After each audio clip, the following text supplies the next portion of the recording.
Hey, what's going on, Wes? How you doing today? Good, thanks. How are you? Absolutely fantastic. Dude, I got to tell you, Excellent. you've got a song here that is really going to make an impact. I mean, the wolf itself, first of all, I'm very much into totem animals, and so when I saw the wolf on there, right away I had to go and do some research. So valuable insights, ideas, new teachings. So where did the song grow from? Well, I definitely was thinking, like you said, with the totems, like I was thinking about wolf symbolism. Yep. And kind of like, you know, we start off as kids and we turn into adults, but I was thinking, what do we become next? Kind of that energy of the higher self and how we really go for our dreams. And I thought that the wolf's determination, that was something I wanted to capture in the song. What's really a great thing about this is that, first of all, I know the story behind the mask, but I wonder how many listeners find themselves behind their own mask. I mean, that mask has an impact when you look at it and when you watch the video. That mask is definitely, it's an intense, kind of a very ominous and just powerful looking piece that this artist in LA, she's incredible. She made these masks herself, and even before the music video, but we saw them and we were like, okay, that has to be in it. Yep. The thing, are you going to turn it into a major part of what you're doing? Because I mean, look at what it did for Quiet Riot, having that mask, because it became a part of everything they did every day forward. That's a good idea. I might have to implement it into the live shows and stuff to have that, because it's pretty symbolic. Yeah, because people are going to want to get their hands on it too. Absolutely. Yeah. There was an article I read about you recently. You worked with some pretty cool people on this project. I mean, that article was very, very positive about your growth forward as a solo performer here. Yes, absolutely. You know, my manager Blasco, also just a legendary musician. His input is so valuable, and he was able to set up a series of writing sessions for me to go on with just every person I worked with was just a profound musician, and then finally found the right track. And that happened to be the one I did with Keith Wallen from Breaking Benjamin. And that's it. Yeah, I mean, I remember listening to it back afterwards, and I was like, okay, I think we might have something here. Oh my God, Breaking Benjamin has some Carolina ties, and so we've been behind them for a long time. Yeah, they're amazing. Yeah. What did you learn from that personal experience? Because, I mean, to me, I'm a student of life. Everything that happens for a reason, and I've got to figure out how I'm going to activate it the next time that I need to walk through a new door. Well, what I learned from working with Keith is it kind of validated my theories on how to do a great writing session, and how to truly connect with someone, how to truly collaborate, where you really kind of just try to connect energetically with the person and pass back and forth the content you're working on until you have something that's created and wholesome, but basically like cohesion, basically. Putting a song together. I mean, that's one of the things that I wish listeners knew more about, because I think they would respect it even more and stick around even longer if they could just go through that experience of when you do build it one lyric at a time, whether you're building it by a bass beat or even a guitar riff.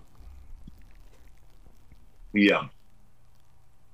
It takes a second, that's for sure. It's amazing how much time goes into, 3 minutes and, 20 seconds or 30 seconds of music. But I really like to, and I love collaborating one-on-one with someone, or, three-way collaboration. Mm-hmm. I didn't really like too much doing a writing session with like 6 guys. That was, that could get a little convoluted and complex, but I really feel like I think it's what I learned, to go back to your question with what I really learned is like that two people can really, or more, you can really see the same thing conceptually. Like it's almost like two people are looking into the same world and can really put both of their stylization and both of their personalities into it. Yeah. In watching the video, there's a story there. There's something that really draws you in to where it's very, very Alice Cooper-esque kind of glam rock about it. Is that the feel that you were trying to reach? Because there's definitely a story going on inside that video.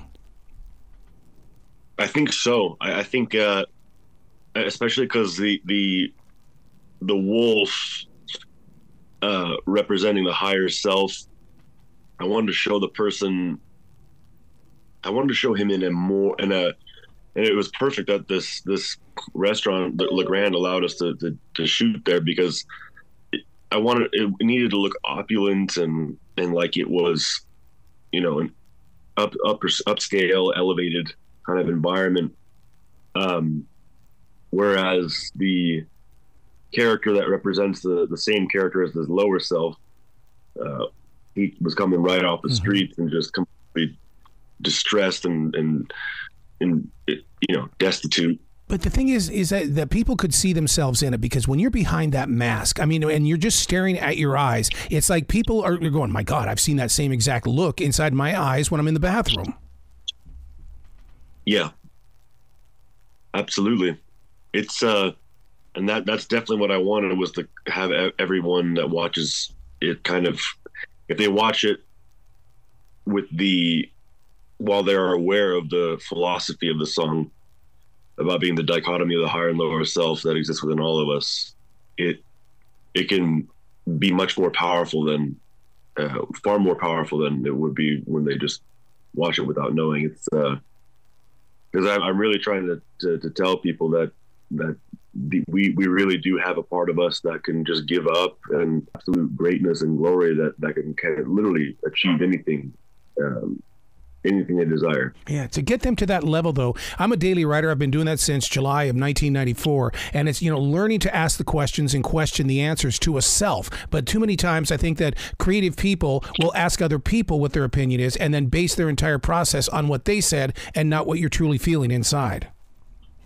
Yes, most definitely. Yeah. Which can be kind of a dangerous walk, because, I mean, the thing is that you're answering your own call, but why aren't we picking it up? Very much so. Yeah. That cover speaks so many words. I mean, trapped in that identity of the soul. The thing is that, once again, I'm going back to the eyes. You see the mask, you see everything that's being presented, and then you look into the eyes and you see peace. And it's like how you made that transition on something that's so flat, but yet you have so many dynamics to it. Thank you so much. I definitely wanted to make sure that this was a very dynamic, layered work of art. Yeah, yeah. Are you turning that into any merchandise? Because that kind of stuff sells at concerts. Yes, absolutely. We're going to have merchandise, and my fiance is a very, very talented and, glorious. Like, there's no words that can describe how talented she is. She's a fashion designer, a filmmaker, and also costume designer. She's going to be making she's already done some tests on what the merchandise looks like, and it's just incredible. One of the things about the song The Wolf is the fact that you give us several different layers. There are times when I'm listening, I hear kind of an electronic sound to it, and then at the same time, I'm also listening to, because I like to break it apart and listen to it. And it's got a global rhythm to it. It's almost like it can fit in any country and still have a process. Yes, that's something that I love incorporating, like electronic and also world elements. Especially from like my previous album, Prehistoric Technology. That was the first Wes Cage album. Prehistoric Technology had a lot of like industrial or dance sections, electronic sections, and kind of world sections. And I I'm very glad that that also found its way in the Wolf, because for some reason I love the polyrhythms that are created when you have and electronic beats as well, or just the sound that you can get with some of the synthesizers and stuff like that. So does that all come in post-production, or is that something that you do before you go into production, saying, okay, we're going to lay it out, but then as we build it, we're going to make sure that this is put in? It's a little bit of both. We'll make sure that there's something that, I'll make sure that there's something that I really think should be involved in the song at first, but then also in post, some great ideas get put in as well, whether that's from, like Blasco will put his spin on things and really make it sound awesome too. You're taking it from the studio to a live stage. Are you going to do that by taking a track out there with you, or are you going to have some keys up on that stage? Well, I'm thinking for this one live, I would be going to the piano or keyboard. Oh, yeah. A couple times. So like with the intro, I'd play the intro, and then for the solo, I would go and play that as well. But then, after those two sections, I would stand up and go straight for the mic. You seem to be that type of person that goes, okay, this is a big stage. I'm going to play on this entire stage. Enjoy the ride. Enjoy this journey, because you're going home with something. Definitely. I love to be as theatrical and as make it the performance as epic as possible. What are the light shows like? Because I'm a light show freak. Well, light show wise, I mean, I'm definitely seeing blue for this. Love something like that. Plus, like, I love when the drummer has the. I think when you can trigger the drums to be connected to the lights too, to where. Cool. Yeah.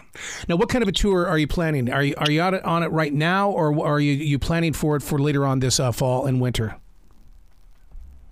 Well, we haven't discussed touring yet, but I know that I'm already thinking of a few other songs from the previous album, plus some unreleased stuff that can go with this track. That are, some of them are on the heavier side. That can also that's also the same style, but that can also give people some variance that will complement the clarity and smoothness and grace of the Wolf. But I can't wait to honestly get. I haven't been on stage in a long time, so it's gonna be really amazing to tour again, or to do festivals or whatever we see fit. Yeah, we need that heavier stuff right now, because it reminds me of a conversation I had with Johnny Rotten from the Sex Pistols. He says, yeah, everybody wanted to call us a punk rock band. No, we were a band with a message, and we made sure that people heard it because it was heavy.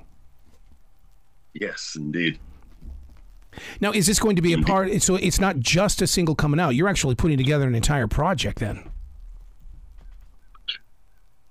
Well, I'm going to see what everyone thinks at the label, and I mean, I would really like to put together kind of like an album that has some re-releases on it,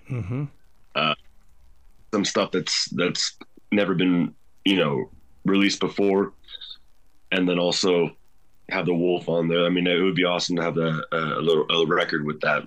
Yeah.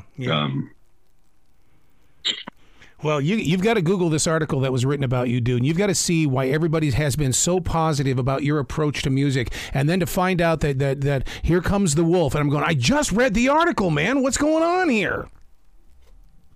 That's awesome. Where can people go to find out more about you, Wes, so they can hear that music, so they can experience it, and more importantly, buy the merchandise? Well, we'll have the merchandise probably up on the social media and the official website when that's all finalized. People can really see a lot of my, creativity and what I do on my Instagram, which is at Weston Cage Coppola. And also, of course, the track's available, the Wolf's available on iTunes, and it's the video is right there on YouTube in all its glory. But yeah, I'm pretty active on my Instagram, always showing bits and pieces of the creative process that I go through daily. Yeah, from one creative person to another, and I truly believe that writing is like the seed that becomes the tree. For you, is there an inner writer in you, and the musician is taking the not advantage of, but listening to the writer to have that stage, because writers love to be heard and they love to be seen. Absolutely. I mean, I just got done writing the second half of a script last night. Wow. And musically, I almost, it's interesting. I hear melodies when I'm working, but then I also see graphics connected to it. I see a concept with it. It's always something that's connected to something. And I think that helps me to write quickly, and to make, because it's like I know the concept and I'm not kind of questioning, oh, what is this about? Maybe I can make it about this. It's literally like, if I write something in the double harmonic minor scale, I might see a landscape in Egypt or something, and then know I repeat. The imagination, man. See, and what you just proved to me, that you trust your imagination. Absolutely, it's important to do that. Very important, because the first instincts with the imagination is usually where it's at. Yep, absolutely. You got to come back to this show anytime in the future, Wes. The door is always going to be open for you. Thank you. You're wonderful. I love being a part of the show, and I would love to come back. Excellent. Will you be brilliant today, okay, sir? Thank you so much. You as well.